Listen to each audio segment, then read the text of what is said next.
Pourquoi tout le monde veut un appareil Fujifilm? Il y a quelques années, si je vous aurais parlé d'appareils photo, que je vous aurais demandé de me citer 2 marques d'appareils, vous aurez sûrement cité Sony, Canon, parce que c'est les plus connus, c'est les plus répandus, c'est les plus vendus. Même un novice en photographie connaît ces 2 marques. Mais pourquoi depuis 2023, tout le monde veut un Fujifilm? Est-ce que c'est à cause de leur qualité? Est-ce que c'est à cause de leur technologie, de leur campagne de pub, leur marketing? J'ai pas l'impression que ça soit tout ça en vrai. Si vous remarquez bien, Fuji, niveau qualité, c'est pas les meilleurs. Niveau autofocus, c'est pas les meilleurs. En révolution technologique, ils en font pas tant que ça. En pub, ils font généralement très peu de campagnes de pub. Et quand on parle de keynotes, c'est pas les keynotes d'Apple, leurs keynotes sont éclatés au sol. Mais alors pourquoi tout le monde veut un Fuji? Même moi, je suis anciennement de chez Sony.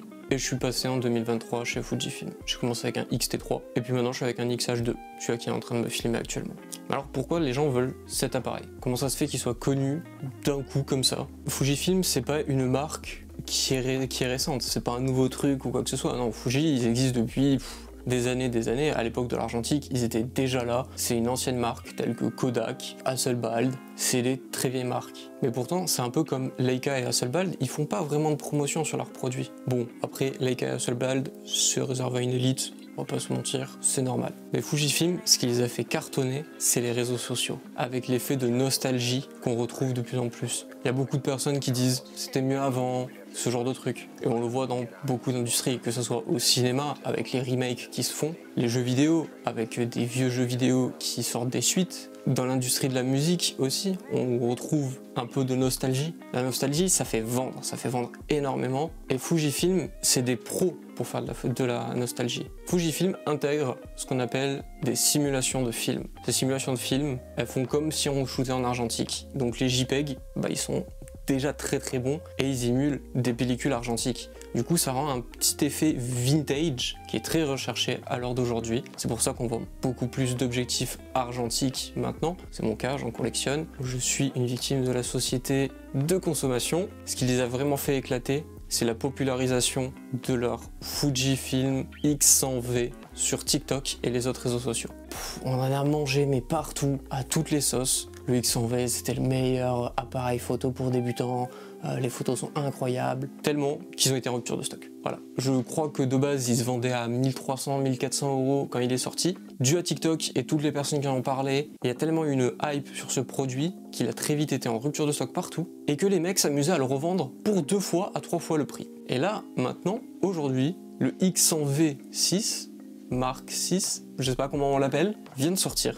Et c'est déjà une galère pour l'avoir. Tout le monde veut cet appareil photo. Moi y compris, j'ai une partie de moi qui le veut, je vais pas vous mentir. Comme toute personne qui aime la photographie et qui aime les jolis trucs et qui aime la technologie, j'ai envie de l'avoir. Est-ce que j'en ai la nécessité? Pas du tout. Mais le marketing fait que j'ai envie, la pression sociale fait que j'en ai envie. Alors que franchement, il me plairait pas plus que ça. Mais je comprends pour la plupart des gens, en vrai, c'est utile parce que les simulations de films, c'est une facilité pour tous les influenceurs instagrammables qui n'ont pas l'habitude de prendre des vraies photos hormis leur téléphone portable. Un Fujifilm, c'est une dinguerie. On peut mettre une simulation de film, notre JPEG est incroyable, on peut direct le publier sur les réseaux sociaux. Mais est-ce que ça vaut vraiment le coup de dépenser le double du prix de vente pour un X100V ou un X100V6? Je pense pas. En vrai, Fujifilm, ils ont une très large gamme d'appareils photo. Que ce soit les XT, les XE, les X100, parce qu'il n'y a pas que le X100V qui existe, il y en a des plus vieux. Il y a les XH, qui sont un peu plus chers, un peu plus réservés pour les pros. Les XS, franchement,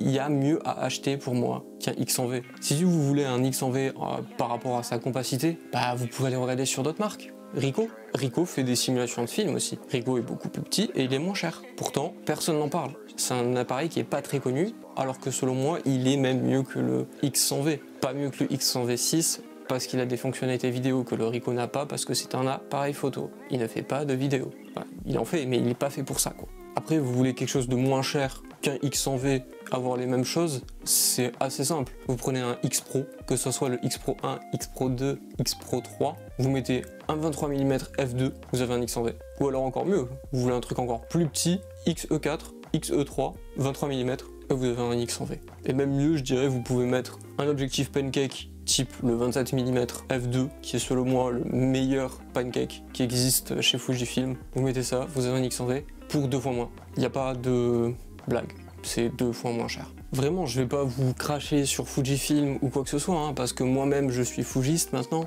J'adore ces appareils, j'en veux d'autres tellement c'est bien, je kiffe ça, mais ça va avec mon style de photo. 1, je veux devenir photographe et vidéaste, et de 2, j'adore shooter avec des argentiques, des objectifs argentiques, parce que l'argentique en eux-mêmes, ça coûte extrêmement cher. Faire les pellicules et tout, c'est une blinde. Et Fujifilm te permet de faire ça en fait. Les simulations de film, bah en fait c'est une pellicule. Que tu le veuilles ou non, c'est comme une pellicule de film. Ça a été pensé pour et c'est fait pour. Puis on va pas se mentir, un autre truc qui fait très vendre chez Fujifilm et pourquoi Fuji plaît autant, c'est l'ergonomie de Fujifilm. Avec les petites molettes et tout, c'est ce qui m'a fait craquer pour le X-T3. Sur mon X-H2, j'en ai pas et ça me manque. Vraiment, ça me manque d'avoir mes petites molettes cliquables comme un vrai argentique. Ça me manque énormément. C'est ce genre de petits détails qui font que Fujifilm est devenu une marque pionnière du jour au lendemain. Enfin, ils étaient déjà pionniers théoriquement à l'époque, mais c'était très peu connu et très peu vendu. Parce que bon, niveau qualité de fabrication et révolution technologique, on s'en passera, l'autofocus c'est pas le meilleur, les capteurs c'est pas les meilleurs, les processeurs pareil, on va pas rentrer dans les détails techniques, mais sur le papier, c'est pas du tout les meilleurs. Vous avez qu'à voir que normalement le focus des fois il me suit pas. Mais bon, Fujifilm c'est quelque chose qu'il faut tester et aimer, et vous verrez qu'après vous ne lâcherez plus jamais cette marque. C'est assez con dit comme ça, mais c'est ce qui m'est arrivé. Je suis tombé dans Fujifilm. Donc personnellement, je vous déconseille fortement d'acheter un X100V ou un X100V Mark VI. Tout simplement si c'est dû à l'effet de mode. Si vous en avez réellement besoin, que vous aimez beaucoup faire de la photographie, que vous savez que vous allez l'utiliser, foncez, allez-y. Je suis pas là pour vous dire, je suis pas votre mère à vous dire non, prends pas.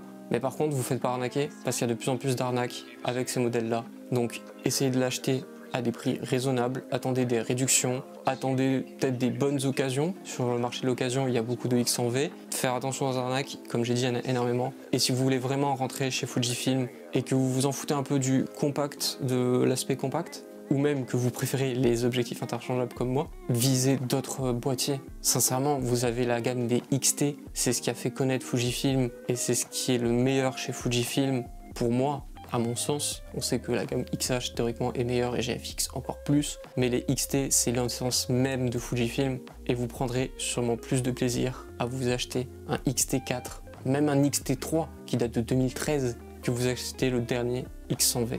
Donc voilà, c'était une petite vidéo pour parler un peu de Fujifilm. Pour moi, c'est ça qui a fait que Fujifilm, à l'heure d'aujourd'hui, c'est devenu une marque que tout le monde souhaite. C'est la nostalgie qui joue, l'effet de hype dû aux réseaux sociaux, tous les influenceurs qui en parlent, les simulations de films qui sont incroyables et le retour un peu comme un argentique de ces modèles. Je sais pas si vous pensez qu'il y a autre chose qui a joué dans la faveur de Fujifilm, dites-moi-le en commentaire. J'aimerais bien débattre avec vous de ça, ça serait cool. En tout cas, moi je suis chez Fuji, je ne changerai pas, même si mes Sony étaient meilleurs théoriquement. Je resterai chez eux parce que ça me convient parfaitement. J'ai envie d'acheter d'autres Fuji, mais pas le X100V6, je vous le dis direct. Je veux un autre boîtier qui date de 2018, qui est beaucoup plus vieux, mais qui selon moi me servira plus pour mon utilité. En tout cas voilà, c'était la fin de cette petite vidéo. J'espère que ça vous aura plu. Les vidéos photos reviendront beaucoup plus sur la chaîne. Je vais essayer de faire une grosse vidéo photo comme celle-ci par mois. Abonnez-vous. Si vous voulez me soutenir, vous avez mon Tipeee dans la description. Vous avez mon Instagram en description. Si vous voulez me suivre et m'acheter des photos, ça me ferait extrêmement plaisir. Sinon, vous avez le bouton rejoindre. C'est un petit abonnement